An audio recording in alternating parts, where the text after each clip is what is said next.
Democrats moving up in the polls. Wait a minute, not so fast. Good afternoon, ladies and gentlemen. This is another declaration of truth from your host, Terry A. Hurlbut. Polls never stop running, do they? Even when elections are years away. That goes double for presidential elections, as we have seen with Trump versus Biden polls. But conservatives and Republicans almost always outperform their polls in actual elections. Everybody knows that. And yet, legacy media outlets would as soon forget that. So they breathlessly report either a Democratic or blue wave, or that a Republican or red wave will not happen. Then the elections produce the opposite result. And legacy media reporters and editors accuse the poll sample members of lying. What's going on? Is anybody lying? And if so, who's lying? Before I answer, I do want to shout out to the prime sponsor of this channel, which is Conservative News and Views. Link in the description. Be sure to check out the awesome CNAV Store. Scroll down near the bottom for that link. Lots of good merchandise there, especially this t-shirt that I have chosen for today, which reads, "Freedom isn't free." I chose that because that's what's at stake in this election, not necessarily because that's the point of this lesson. Now, one more thing before the lesson begins. If you like what you're about to hear, you can like this video. You can also click the bell icon to get a notice every time I come up with a new one. In fact, you see that new icon, the heart shape with the US dollar sign in it? That's the super thanks icon. If you really want to keep these videos coming, click on that and leave me a tip. Any currency will do. All right, class, come to order. First, some definitions. The sample of any poll consists of those whom the pollsters reach for comment. The population of any poll is the total of all persons living in an area eligible to vote, registered to vote, or likely to vote. No one ever polls an entire population. You have to sample it. The power of a poll is its ability to predict an election.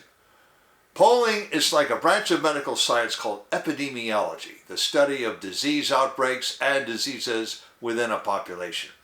The larger the sample in relation to its population, the more powerful the poll will be. The confidence level of any poll measures directly how likely the poll reflects reality. Most pollsters aim for 95% confidence. Most medical researchers look at the opposite measure. How likely would the results have just happened to work out a certain way? If that likelihood is less than 5%, we say that the result is statistically significant. Why 5%? Because someone took a particular line from a copyrighted table and published it as a hard fact of nature. The line was the 5% line. That's a true story. I got that directly from one of my preceptors in medical information science in the early 1990s, Dartmouth Hitchcock Medical Center. Statisticians, using methods going all the way back to the first noblemen who wanted Blaise Pascal to predict how often they would win at roulette at Casino Royale in France, have all manner of models to address all these concepts that I mentioned. Now, polls can be and often are subject to bias. Bias is anything that would make the sample different from the population. To understand bias, you have to understand a few other concepts from probability theory.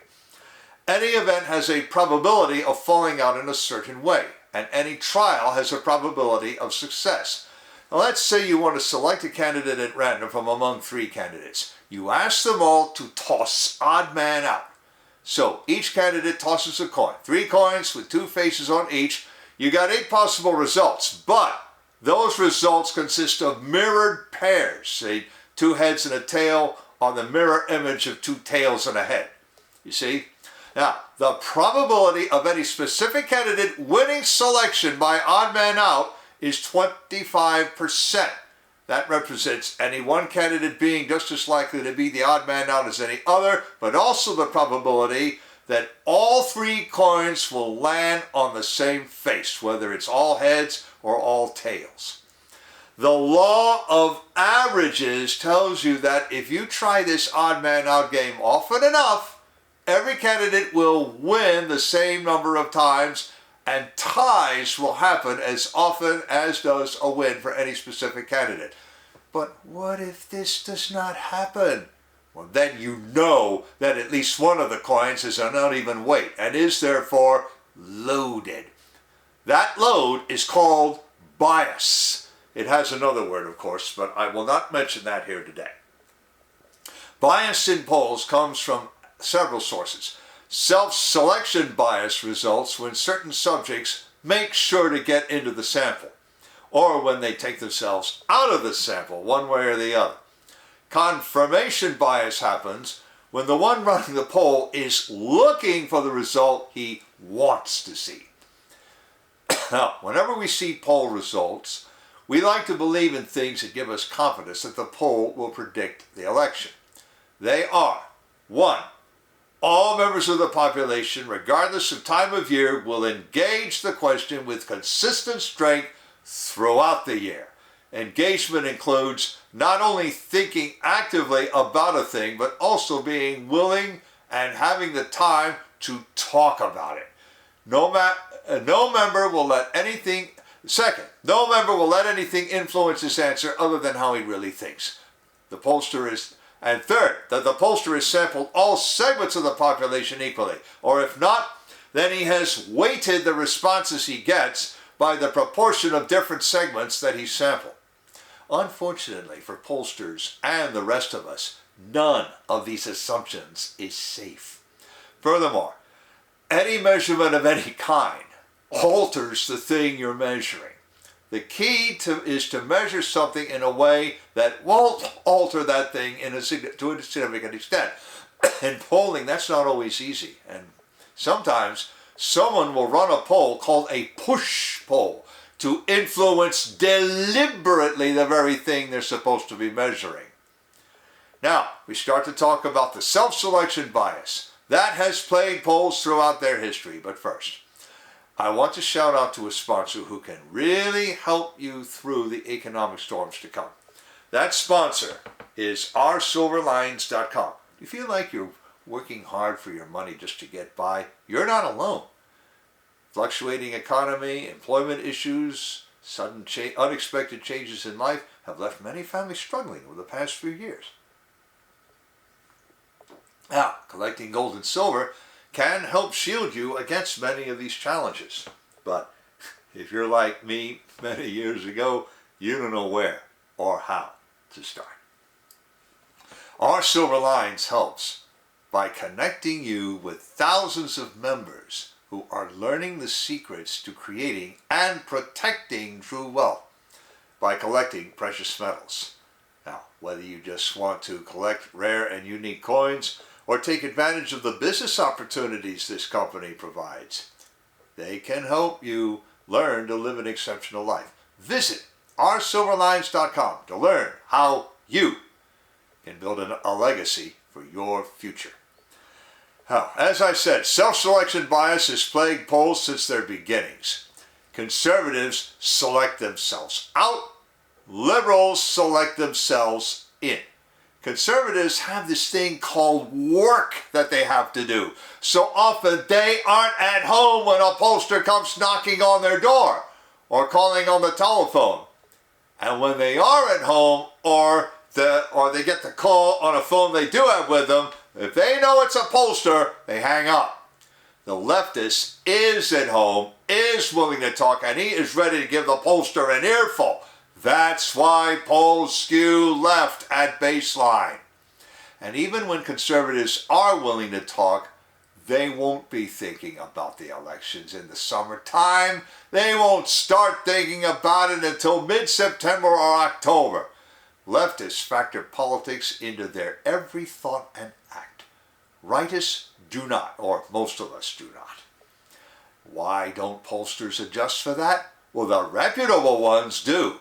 But I'm going to make a charge that I know is serious. I say that Gallup Harris, Marist, Quinnipiac University, and the legacy media polling operations are engaging in push polling to the near exclusion of any search for truth. No matter how many times they had to explain their lack of predictive value, they play the same game every election cycle. If you want good polls, go to Trafalgar, Rasmussen, or maybe Zogby. Now, I want to address this to any executive, dean, or editor who disputes this charge I have just made. If you think I have accused you or your outfit unfairly, leave a comment. I don't block comments, nor delete them either, unless Thomas Ballard might have done. So go ahead, leave a comment, and we'll talk. As I said yesterday, Mr. Robert C. Cahaly of the Trafalgar Group suggested another reason for self-selection bias. If fanaticism drives leftists, fear now influences those on the right. The only reason this fear does not affect elections is that the ballots are secret. Officers of election rigidly guarantee the privacy of all voters. At least you can count on this officer of election to do that. No polling operation is ever as secure. Even if it might be, conservative sample members have no confidence in that. So do they lie? More likely they just don't talk. Today we see the most extreme example, the submerged voters. I've left a link in the description to Mr. Cahaly's tweet describing such voters. Here is the salient fact he said about them. Quote, "They aren't putting stickers on their cars, signs in their yards, posting their opinions, or even answering polls," unquote Robert C. Cahaly, who further says that even his firm won't be able to get it right or even guess right by reason of such widespread fear. Well, of course, some of us will not use bumper stickers, yard signs, or social media, or even answer the telephone. After that speech, and you know the speech I mean, who would? Never before has a president of the United States attacked actual voters, although Barack Obama came close with his talk about people clinging to God and, well, you get the idea. Presidents always reserve their attacks for their likely direct opponents or members of opposing or other parties. But as Cahaly pointed out, that speech represents the latest in a series of escalations that we have seen, starting with Hillary Clinton. The only poll that matters is the election. Now, having said that, I observe one thing that might lay the fear to rest and maybe take a step toward making polls accurate again. A parallel economy is rising, where workers are more comfortable expressing themselves at work. Further to this, a great sortation has been in progress for a very long time, and it will likely accelerate. People not comfortable talking to their neighbors about politics are literally moving into communities where they do feel comfortable. Some are moving out for more important practical reasons: lack of opportunity, deteriorating infrastructure, poor schools, and ever increasingly, crime. Even leftists now have incentives to move the other way. Governor Gavin Newsom of California now advertises his state as a sanctuary for certain activities that are or soon will be unlawful in other states, which, by the way, includes life-altering woke surgery on minors. And as the leftists move in, the rightists will move out. And as the great sortation continues and the parallel economy grows, those on the right will lose their fear. But those on the left will grow ever more fanatical because they won't have anyone on the right to argue with them. And in that case, I don't even think even push polling will succeed, because people are going to make up their minds they're going to keep like-minded company. So victory will go to the side that is reproducing, and we all know which side that is. Link in the description of the article to Robert Cahaly's description of submerged voters and to conservative news and views. I've also left links to the awesome CNAV Store and to oursilverlines.com, as I also mentioned. You already know how to like a video, turn on notifications, and leave a tip. On the end screen, I'm going to leave a subscribe link and also links to a video about that speech about submerged voters and maybe one other voter that reason why they are staying submerged for now. This is Terry A. Hurlbut delivering another declaration of truth and reminding you to let the truth set you free.